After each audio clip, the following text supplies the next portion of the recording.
Welcome, one and all. Glad to have you here. We are hip deep into launch 2020 Q4, the final launch of 2020. And it's been a heck of a year, and it continues to be one. And we are really, really grateful that we have all of our customers here. We are thankful. My name is Brian Bork, and I am here as a senior technical readiness trainer for Learn on Demand Systems.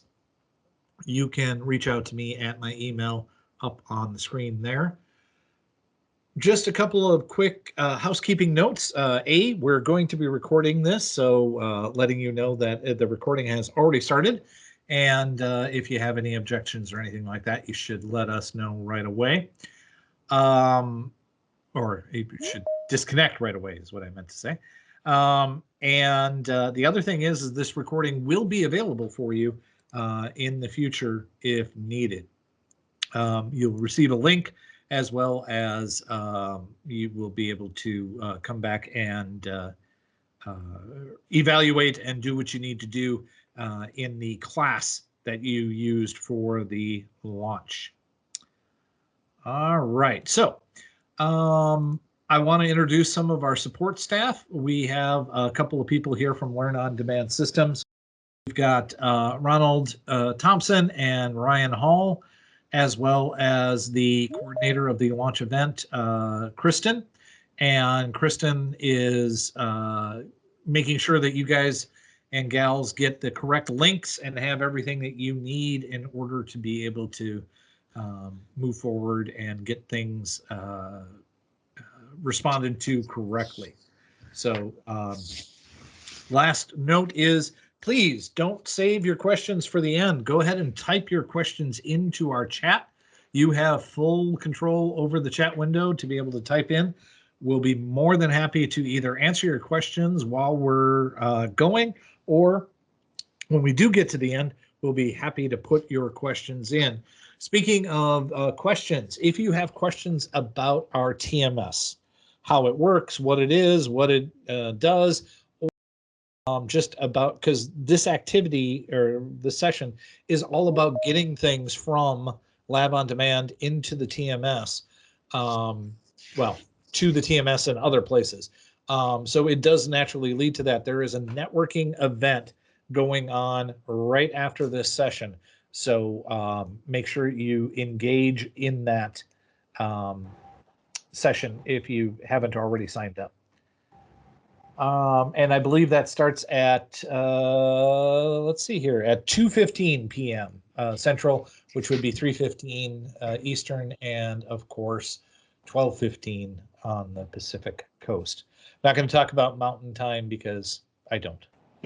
All right, let's move ahead. The final countdown, a push to production. Just as a reminder, do not hold back. We want to see you out there and socializing with us on the Twitter, the Facebook, and the LinkedIn. So if you could please make sure you sign up or sign in to your favorite social media. Link to us that you're attending the Launch Q4 event. If you've got any swag, if you've got any things that you've used, that you've potentially won from us in the past, by all means, hold it up to the screen while showing it, and take that picture and post it online. You can see the LinkedIn and Twitter and Facebook handles that you should use. Please do so, and we will be happy to hopefully reward you. So we've already seen some good ones come in. So the better your comment, the more likely it is to get noticed. Believe me, we check them all out. So, all right, let's go ahead and get started. Key takeaways from our session today. 1, things to do before you make labs available to production. 2, make sure that you get your stuff from development into production. 3, making sure that you integrate with API, LTI, or TMS. And last but not least, we're going to talk about a feature set called auto-publishing. Now, this is A relatively new feature, and lab developers don't often concern themselves, but I do believe it's an important note, so we want to make sure that we cover that. So let's get right into this, because this is sort of a cerebral topic. There are some demonstrations that I'm going to show you about, things to do, but the first and foremost thing that you need to do in order to get things ready to be put into production, and when we say production, what we're talking about is delivered to your end user, whether you're going to use LTI, API, RTMS, Kalamazoo's TMS or LMS, whatever tool you're going to use to launch the content for each of the students, or have the students launch their content. Whatever technology you're using, you have things that you need to do in order to get your lab ready. Because quite frankly, up till now, you should have been working in what is called our development and environment. We're going to talk more about the concept of development and production in a moment. But when you are in your development environment, there are some things that you should consider. And you can check this out at lods.1/optimize. There's a blog post out there about understanding and optimizing. But there are a lot of things to take into account here. For example, what's going to make my lab launch the quickest? What's going to make my lab perform the best? What is going to make sure that my type text actually goes from the instructions into the virtual machine or the cloud or whatever?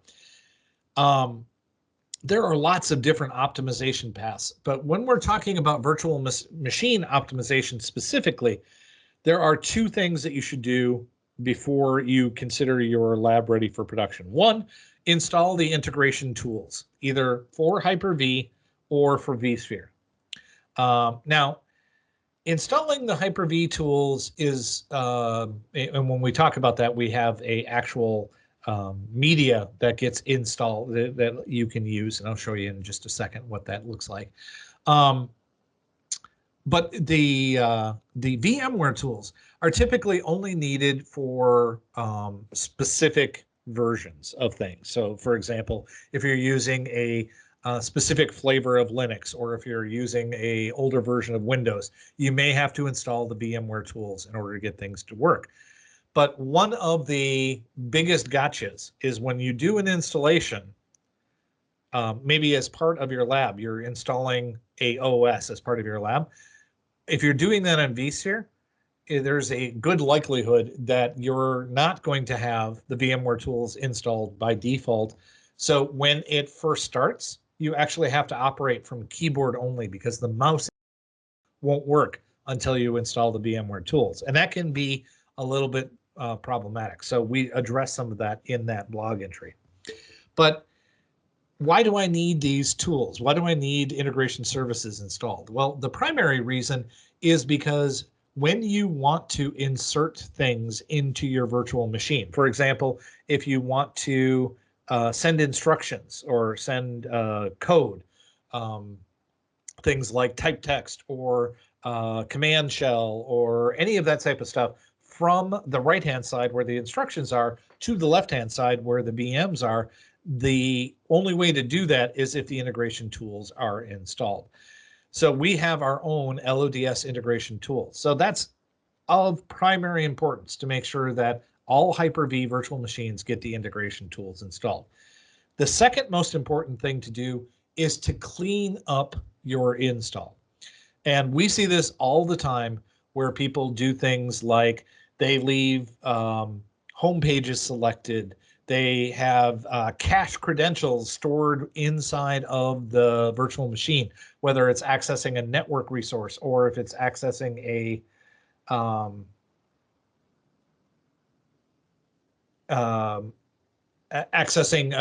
like something in the browser. If you've got anything cached in the browser, the students are going to find it and they're going to use it. All right. And this is vitally important when you're talking about using scored labs or exams, because you want to make sure that your VM is as pristine as possible. And I'll show you some of the things that you can do in order to make sure that this is set up properly. All right, so the VM optimizations are key. When you're talking about cloud optimizations, those are a little bit trickier on the performance aspect because Azure is going to perform like Azure performs. For example, there are certain types of virtual machines that you can only spin up in, say, the Eastern distribution center or data center of Azure. It doesn't apply in East 2. It doesn't apply in Central. It's only in East and West. So those two places are very congested on those types of VMs. There's not a lot that Learn on Demand Systems is going to be able to do to help you improve that performance, other than maybe take a look at using a more widely accepted virtual machine instead of that higher end machine, or whatever it is that you need to do that's only available in that data center, for example, a certain type of data source. Those optimizations, cloud optimizations, can be a little bit trickier. We can work with you, but a lot of those are going to come down to knowing your Azure and knowing what is going to give you the best performance in Azure. All right. After you have successfully implemented your UI changes or your VM changes or your cloud changes, once you've gotten it optimized, now we need to get it from where it is to where it needs to be. Every organization that's set up inside of Lab on Demand has a parent organization, which is used for all user accounts. And then there are the sub-orgs. And those sub-orgs inside of LOD are dev for development environment and prod for production environment. Now, on your slide, you can see that there's a, let me get my laser pointer up. Here's our parent org, and then here's our development org, and here's our prod org. Now, you notice here that we've also got some sub-orgs there. Now, the sub-orgs, those are typically only used if you're giving specific components of your organization or specific divisions of your organization, for instance. Like maybe you have an education division and a testing division. Education division would have its own development org, and then the other org, the testing would also have its own sub org. But then you would have your production org. Now your production org, turn my pointer off there. Your production org is important for two reasons. One, this is where you're going to get your content, whether you're using LTI, API, or RTMS. And two, if you have a lab in your production org, that's where you're going to get billed. So whenever you have lab launches in your production org, that starts to incur cost, right? So the development org, you launch inside of Lab on Demand, everything's working, everything's great, you're launching and testing and doing everything you need to do, perfect. Now you make a copy of that lab into production. Now if you launch, every launch inside of production could have cost consequences. Now, that is because production is only used for people who are launching remotely or through a interface, API, LTI, or RTMS. So any launches that come through there are going to have costs associated with them. Keep in mind, you can still work in the development org all you want without any additional costs, right?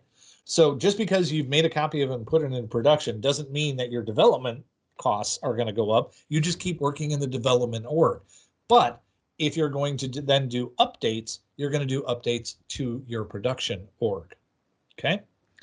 So that information is really, really important for organizations. You need to understand why there's a dev org and why there's a production org.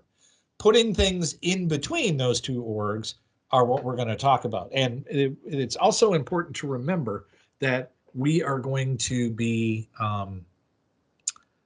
talking about how you can use this for a workflow for your entire organization. So inside of your dev org, you make your changes. How do I get those changes into my production org when there's already existing labs? We're going to talk about that in just a second. So let's see this all in action. Well, this part in action. We're going to also talk a little bit about some other technologies, including LTI and API, in just a few moments. All right. Here we are inside of a common lab developers interface. Okay. Here is a lab series and an organization. Now, I'm going to go and as a standard lab developer, this should look very familiar to you, your admin interface. By the way, I'm going to show you a little trick, something you may not know. You can't do this on the dashboard, but if you go to your dark theme inside of here, and it doesn't change anything, but if I go back to my blue theme and then go to the admin interface and go to the dark theme, pretty cool, huh? I don't know when they put that in, but somebody who is a developer in our organization decided that dark theme was definitely the way to go, giving you that moving field. But that's only on the admin page. So don't try it anywhere else. But if you would like to try that, all you have to do is change your theme to dark theme. Even with that coolness, I'm not going to keep my dark theme on. It looks so dark. All right. I'm wondering how many people on this meeting right now are going out there to do that. Just so that they can see that nice little star screen. Okay. On the admin interface, if I go in and take a look at organizations as a lab developer, see here, find organizations, do a search, and I've got my parent org, which I'm a member of, the dev org, and the prod org. Now, I don't want to work in my parent org. There's no resources there for me. I don't want to create lab profiles. I don't want to create lab series. I do all of my work in the dev org. So when I'm inside of this org and I'm looking at my either my lab series or my lab profiles, when I'm inside of here, notice that all of my organizations that I'm working with are all dev organizations. That's because that's what I just searched for. I searched for the organization as dev. If I go back in and go to prod and go to find lab profiles, once again, they're only going to show up for lab organizations that are set to prod. So it is important to remember that they're two separate things. One of them has a cost associated with them and one doesn't. So it's important to keep your work in dev at all times until you're ready to move to prod. So I'm going to go ahead and find that lab profile I was just in, which is called Demo Lab for Video. And just to get us up and running, we're going to start talking about our optimizations at first. So I'm going to minimize this in the background, and my machine should come up here shortly. There we go. You'll notice that I have some basic Latin instructions on the right-hand side and my virtual machine on the left-hand side. So one of the things that we talk about and make sure that we do as far as optimizations go is we talk about setting a solid color background. That's an important one. Make sure that either your networking is set up the way that you want it. In my particular case, I believe I'm set up to, I'm just going to reset my internet gateway just to make sure. By the way, if you don't know that you have that capability, you can go up to the lightning bolt and you can reset your internet gateway. If for some reason your lab loses connectivity, like it's been up and running for a long time and maybe gone into power mode, actually, I don't remember in this lab case of whether or not I've got internet set up. Just double check real quick. Well, it should be. Let me just double check, because this has, yep, it does have web access NAT. My virtual machine is there and it is connected. Okay, just wanted to make sure that it was supposed to be doing that. Let's close all our tabs and let's go ahead and end this one and start another, just to be on the safe side.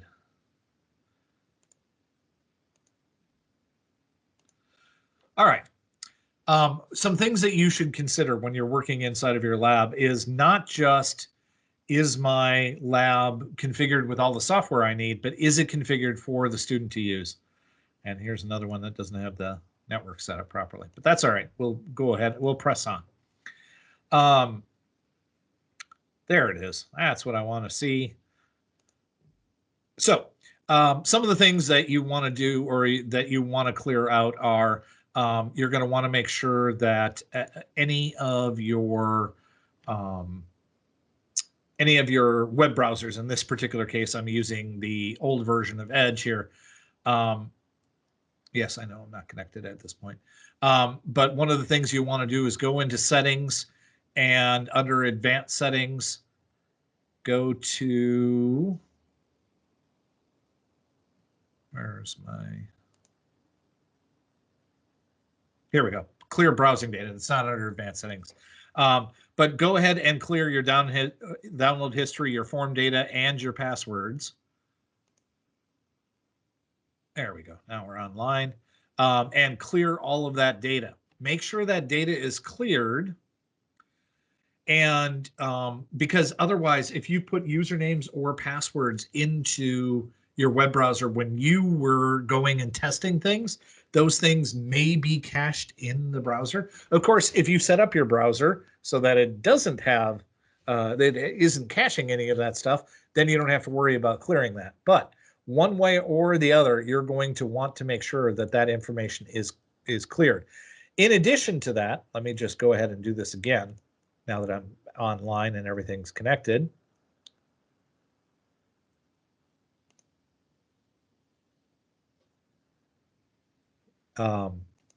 But in addition to that, one thing that you want to do, I'm just waiting for, Edge browser is resetting here, so it'll take just a second. But one of the things that you also want to do is you want to make sure that you have turned off all of your Windows updates, because there's nothing worse than having 50 students in your class at an event, go ahead and launch a lab, and every single one of them is going online to check and see if Windows updates are available, and then starting the downloads. You can clog a network pretty quickly with Windows updates when you do that. So either make sure that the service itself is turned off, or make sure it's paused. And you can see here, it's off. It's already starting to do what I wanted to do. So I want to defer my updates, but just deferring updates won't help me. I actually need to go into services. Oh.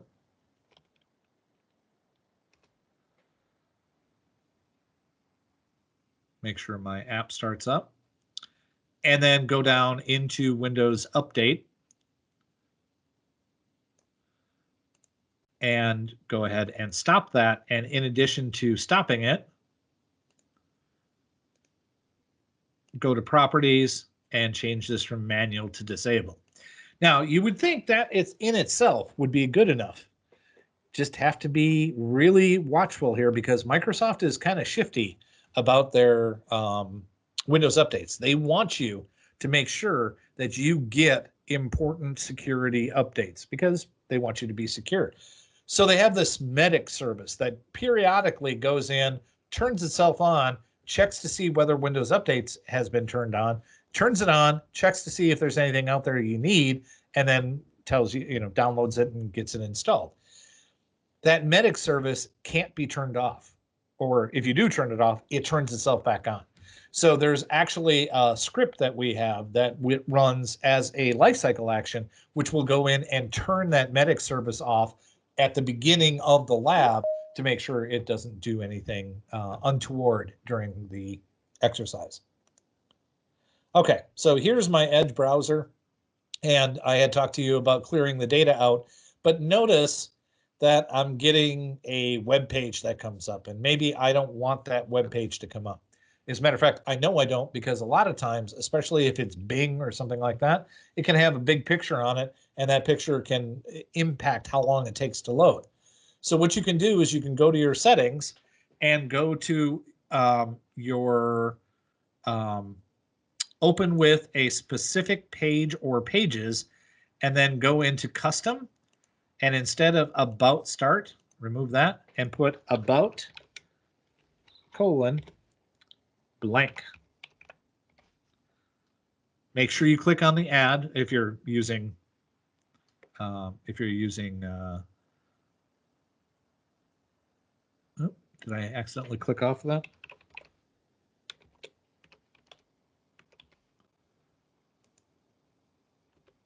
There we go. And then also make sure you go to open new pages to a blank page as well.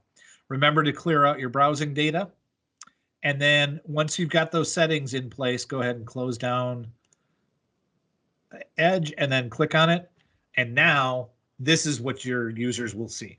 They can go ahead and type whatever they need to in order to get this in. I see a couple of questions out there. One of them is a statement. Wayne mentions that you can point a group policy to the valid but useless Windows Update server, never update Windows 10.com. That is if you if you're using your group policy settings, you can go in. You could also use local policy to do that. Paul asked if there was a script out there in order to disable the Microsoft Medic. Our help desk has a copy of that to give out, but hopefully somebody on the call will take note of that. We don't have like a central repository for lifecycle actions yet. He said hoping that in the future we might have one. But if we do, we will do that. And Wayne also posted the actual computer policy for Windows updates, or the group policy, which is a computer configuration.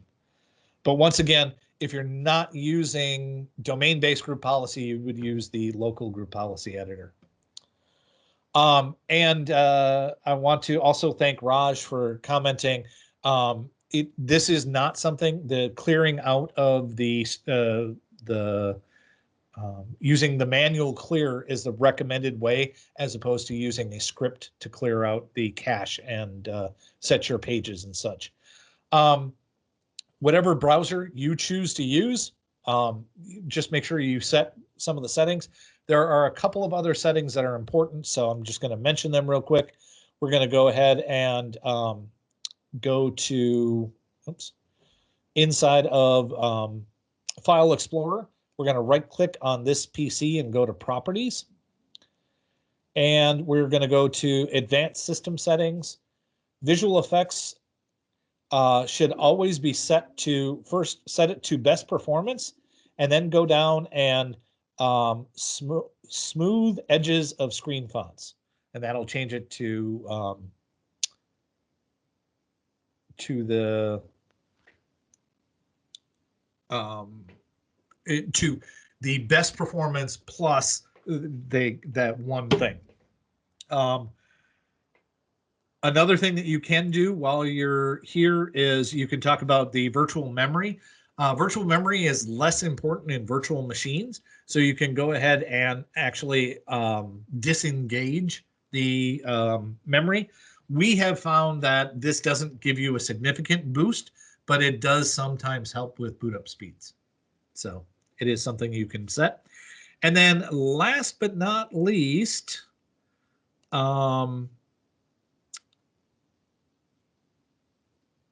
there's I want to show you where you get to your how you get to your integration tools. Now, I believe integration tools is already installed on this machine, but if you go in, you can click on the little gear icon up here. This is the only remaining developer tool. There may be more in the future, but under here is install integration service. This is specific to Hyper-V and to Windows virtual machines. Okay, don't try to install the integration service on a Linux virtual machine. You'll have to download that manually. There is an ISO located in the lab dev base that you could try to use. It only works with some versions of Linux. But anyway, under the integration service, go ahead and click on yes. And then it's going to go through and it's going to put something in the DVD drive. And then once that DVD drive is loaded, it's going to pop up, open folders, and then there's the setup right here, or the integration services right here. And double click on that and away it goes. Now, like I said, this is already in here, so I would only get the option of removing or repairing. Once it is installed, this will give you better optimizations for your hard drive, your mouse, your network. All of your support options are going to be here. By the way, just a heads up, if you do disable the Windows Medic service and Windows updates, Windows Store will sometimes act a little wonky. Okay.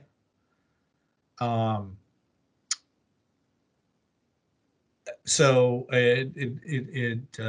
if you have something where you're doing side loads or something like that with Windows Store and Intune or any of the other technologies out there, Windows Store may misbehave if Windows updates are completely turned off and Windows Medic service. I see that Ronnie was very nice and put out there the value and the fact that you use your lifecycle action as first displayable, and you use the command type of PowerShell to the VM and have no delay. Paul, I haven't found a good, Paul's suggestion would be to disable Windows Store, which is a good idea, but I have not found a reliable way to turn Windows Store off. And Windows Store downloads a couple of megabytes or maybe a couple hundred megabytes of information, as opposed to Windows updates, which can be gigs and gigs. So it's not usually as bad, but if you do find a good way, please let us know. Okay, so once you have this, you now have a couple of options of what you're going to do. Like you could go, this is under the new things. We'll be talking about this during the template session tomorrow. And that is that you now have the ability to be able to commit your changes rather than save differencing disks. So you're committing your changes. You get that under save as a lab developer. Remember, this is inside of Lab on Demand. This will not be available to the end students. They will still only get the normal save my instance and come back to it later. So you can either commit the changes and update this lab profile, or commit your changes and create a new lab profile. Now, when we're talking about this, we're talking about making changes to something that you may have already out in production. So that's where versioning comes into control here. All right. So let me go ahead and minimize this for a second. And let's go back to the lab profile. When our lab is in good shape, our lab profile is in good shape, and we are done with it in development, we want to be able to get this published out to our API or out through LTI or to the TMS. The only way we can do that is by putting it into production. So there are a couple of ways of doing this. We can either edit the lab profile and save as, or we can use the export and import method. Now, I like the export and import method because it creates a fork in our development and production environment.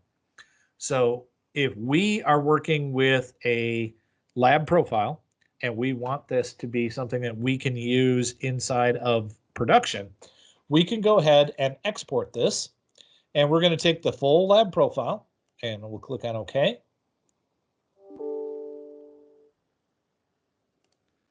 And this will result in a zip file that you see here. demo lab for video. And now I'm going to go into, I'm going to open up a new screen here, and I'm going to go to find a lab series. I'll do a search, and I'm going to look for a lab series, and here it is, the production video lab series, which is under my prod organization. So I'm going to take this lab series, and then up here, I am going to import the lab profile. I am going to put it into this lab series. I'm going to put it into this prod org, and then I'm going to click and drag my file from my folder. Hold on one second. Let me actually show that here. I'm going to click and drag this over, and you notice that it automatically does that. I could also just click on this and then click on the zip file in my downloads folder, which is right here. Okay, so I could do it that way as well. Oops, I didn't want to drag that off. Hold on a second. I want to bring that back so that it's always here. There we go. Okay, so now I'm going to click on import. Oops, I did that and then forgot to choose the file. Here's my downloads, lab file, and then import. So there it is. That's all it took. And now we have created a fork. This means that if I make and save any changes in the development environment, they will not impact the production environment, which is exactly what I want to have. I want to have a production environment that no matter what changes I make in dev as I'm working while people are taking my lab, I am not impacting those users. Even if I change the instructions, or if I change the VM, or if I'm working with scoring or something like that, the fork has been made, the split has been made, the branch has been made. Now, whatever happens in dev does not impact prod. Well, that's good, but that's not really what I want, right? Because I like the fact that when I make updates, those updates go through to production right then.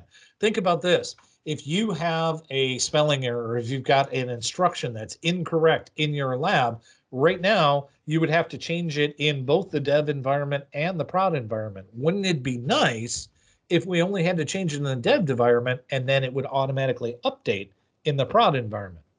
Well, not only would it be nice, but it's a good idea in general. So how do I do that? Well, I'm going to edit the prod profile, and instead of using the networks that I just copied over and the virtual machines, which I've copied over and made new virtual machine profiles for, instead of using that stuff, I'm going to edit my lab profile, and I'm going to go to parent. You see the parent on the left here highlighted in blue, and I'm going to click on choose. And instead of my organization being in prod, I'm going to remove that. And I'm also going to remove the series, which is production video lab series. I am going to go through and I'm going to find this lab, which is called Demo Lab for Video. And I'm going to click on this.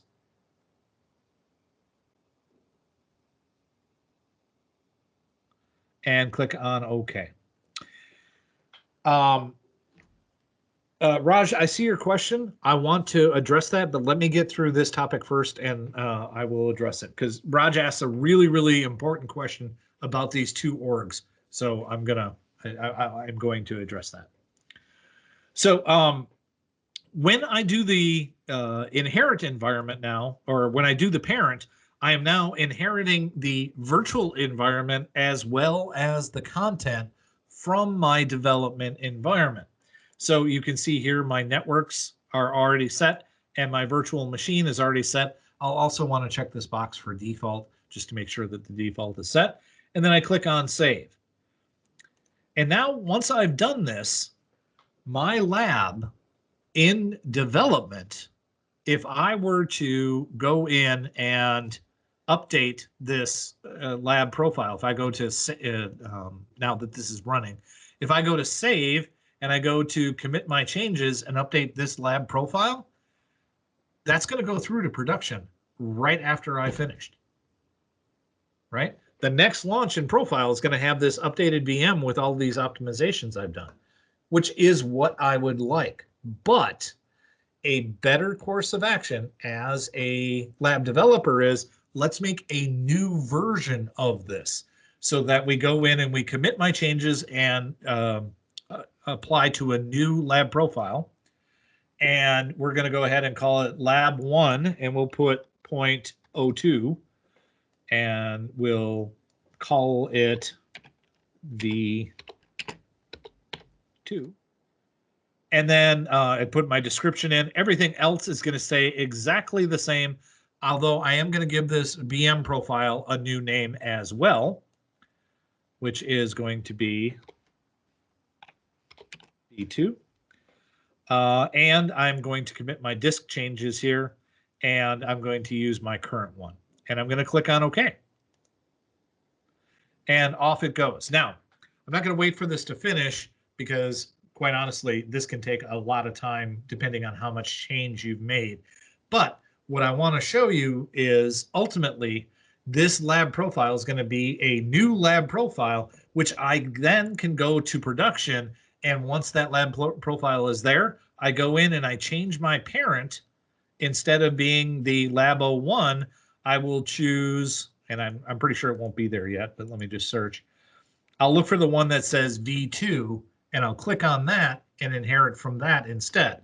That way, anybody who has got a current launch will still be able to work on what they're working on without getting impacted, and any future launches will get the new lab profile that it goes through. So, like I said, I want to address Raj's question because Raj asked a very good question, and I'm still waiting for this to commit. So let's go ahead and answer it at this point.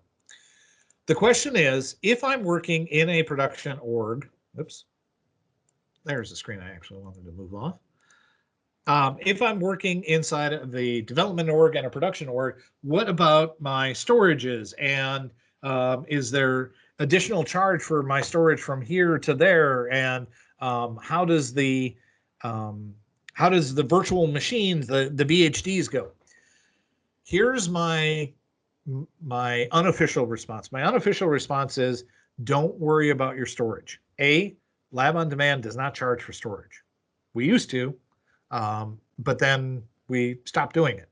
So your labs are, well, I shouldn't say we don't charge for storage. We charge for special types of storage and for putting additional storage technologies in place. But that is written into contracts and stuff like that. But in normal lab development, you do not have to worry about the amount of hard drive space that you take up. So when I'm talking about my different orgs, once again, let's go back to the admin screen, and I do my orgs, and I search. If I look at my dev org has its own storage.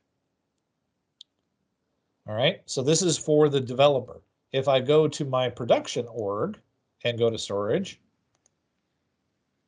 it has its own, right?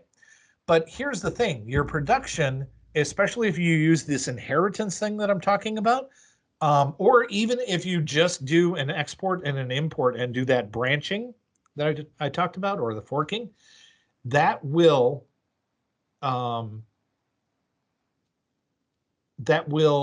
make a separate VM profile, but it's still going to be referencing the exact same hard drives. It's just if you made a change in production, that lab profile and that VM profile will have a different chain from that point forward than the development chain.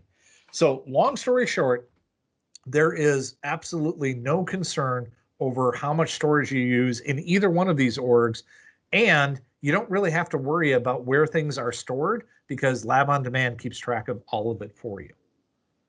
So that is a really good question, but it's really a non-concern because A, you don't get charged for storage in either development or production, and B, the only things that will ever get stored in production are any changes you make to prod labs, which quite honestly, you shouldn't be making changes to prod labs. Make the change in development, copy over the changes into prod, or just inherit a new version of the lab profile. So Brian asked another question. Let me just check on the status of my capture here. Still capturing. Now, and by the way, that commit changes is just like capturing a difference in disk. And in fact, behind the scenes, it is still doing that. And sometimes the amount of time it takes to do is disproportionate to the amount of time that, or the size of the actual change you made. So even though I didn't impact that hard drive that much, the queuing of how this gets captured and written can take a little bit of time. Plus, it also has to distribute wherever this lab is. And I think in this case, I've got my thing set up for 2 or 3 different data centers. So it's distributing across that storage at the same time to make sure it's ready for it. Let's double check our timing here. I want to make sure that I'm not cutting in. I think I need to be wrapping up shortly here. So I'm going to answer Brian's question, and then I'm going to go back to my slides. Brian's question was, if you disassociate the dev from being the parent, does it affect any existing child production profiles? Well, no, not really. So here in our production environment, if we go into this lab profile and we edit it and we remove the parent here, or not, sorry, to remove the parent, all you have to do is click on the X here. As soon as you remove that, it now goes back to whatever it had recorded before. All right. And that applies to instructions and everything else. So if you disassociate it completely, the child from the parent, you're all set. You can't really force a parent to stop being a parent. So if you wanted to remove a child from the parent side, it wouldn't work because the linking doesn't really work that way. You create the parent-child relationship in the child lab profile. So that's a great question as well. All right. So again, my committing file changes, I knew that might not work. So let me go, or it might not complete in time. So let me go back to my slides. And once you've gotten your lab over into production, now it's time to talk about how you're going to consume this. If you're a coder and you're writing a front end to Lab on Demand, you can use a full-fledged API system that we have in place. All right. Now, the key with the API is to remember that when you're talking to our support team recognizes 2 different APIs, at least for the time being. Very soon, we're going to have one unified API, but for right now, we have an API for the LOD, Lab on Demand environment, and we have a separate API for the TMS. So if you want to build a class and enroll a student and stuff like that, you can do that through the API to the LMS. But if you want to launch a lab or see lab results or get a lab status, those you do with the Lab on Demand API. There are lots and lots of good theories about things you should do with API and LTI, and we're having a panel discussion tomorrow afternoon. Not just a LOD one, but we're also having one specifically on API and LTI.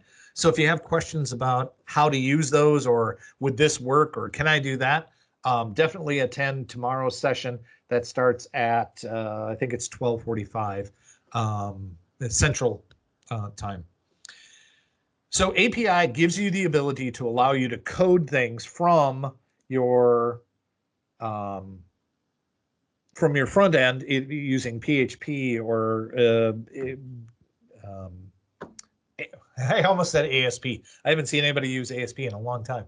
PHP or other programming languages to be able to write a front end that makes a call to our API. You get a result, you use that result to display the actual lab console window inside of your API, and then you close it down and it closes on our side. LTI is like API Lite. LTI versions 1.1 and 1.3 are both supported in our environment. 1.1 is easier to implement, but doesn't give you as many results. 1.3 is a little bit more complicated because there's sort of a bi-directional communication that we need to have. We need to give you some keys. You need to give us some URLs, and we've got to get that information set up. And then once it's set up, then you have a lot more reporting characteristics. LTI 1.3 is essential if you're going to be delivering a lab, scored lab or an exam through LTI interface. So that's like OpenEdX, Moodle, Blackboard, Canvas, all of those types of things. All right. There's a whole slew of resources listed here. All of them start with LODS.1, and then it's / LOD API. There's TMS API. There's LTI 1.1 and LTI 1.3. And then last but not least, API BP for best practices. That's an excellent one if you've already got it in place and are wanting to get a better performance out of that. All right, our last topic before we get to some resources for you is something called auto-publishing. Now, this is something that doesn't concern a lot of lab developers, but it really should. A lot of times as a lab developer, we don't really take into account what it takes in order for somebody to be able to actually use the lab we're creating. We create the lab, we hand it off to somebody, and somebody else does the scheduling, and they do the student registrations and all the other stuff. We don't have to worry about that. Well, that's true, but that also means that you don't have any insight into what the end user is actually experiencing when they're experiencing your lab. You know that when they click on the launch button and you click on the launch button, you both get very similar, but not identical, lab interfaces. You get the developer tools and they don't. But other than that, getting an idea of how that interface works can be really helpful for lab developers. It's also great if you're an instructor or an operations manager in the TMS and you want to know what the lab development cycles look like, or you've got an idea for a lab and you want to put it together. Auto-publishing gives you this process from beginning to end of take an idea, put it into a lab, publish that lab to our TMS, and then make that lab available as a course, make that course available as a class, and then make that class available to your students, either self-study or enrollments. So the beautiful thing about this is you don't have to change anything. When you publish something inside of the LOD environment, the way you publish something is by doing two things. One, in your lab series, you make sure that the box is checked for whatever API you're publishing to. And two, you make sure that the lab profile is marked as complete under its development status. Those two steps are all it takes to make something available using this auto-publish feature. Now, once it's available, then you have to go over to the TMS, and then inside of our TMS, the training management system, you would log on as an operations manager. You would build a course, you would add activities to that course, and then those activities would show up. You do a search for lab, and they would automatically show up because they have been published to the TMS. So the actual impact of this is very minimal. You don't have to do a lot. You, as a lab developer, your process normally ends after you have made sure that it's in a lab series that's marked for publish, and you have marked the status, the development status, as complete. That's usually the end case there. But if you want to go those extra steps, we can help you do that by turning on this auto-publish feature. It is something you do need to request, and you can contact sales at learnondemandsystems.com, or if you already have an account executive or a technical account engineer, TAE, you can contact them and they can help get you set up with auto-publishing. All right, so here are those resources one last time, /optimize, /LOD API, TMS API, LTI 1.1, LTI 1.3, and the API BP for best practices. Again, I really strongly recommend that one. Speaking of large recommendations, I really, really request that you give us your feedback. There is an evaluation as the last activity inside of our sessions or inside of our classes that you use to launch this Teams link. So please go in there and complete that last activity. It is vital to us to know what we can improve and what we did really well here at our launch. In addition, if you have feature requests, and I can't stress this one highly enough either, LODS.1/feedback, all one word, no space. This is your opportunity to reach out to us and say, hey, can we have this or can we have that? And I don't know how many features we have because people have specifically requested them. One last call for getting out there to post a pic on the social media, and make sure you tag us on LinkedIn, Twitter, or Facebook. And the last thing that I would like to say is if you want to know more about the TMS and how the whole scheduling thing works and how classes are built and stuff like that, bring your questions, your very, very engaging questions to the next session coming up. The next session is a unified session across the board. It is all about TMS, and I strongly encourage you go check it out. Great panel of people. I may even sneak in over there. So thank you very much.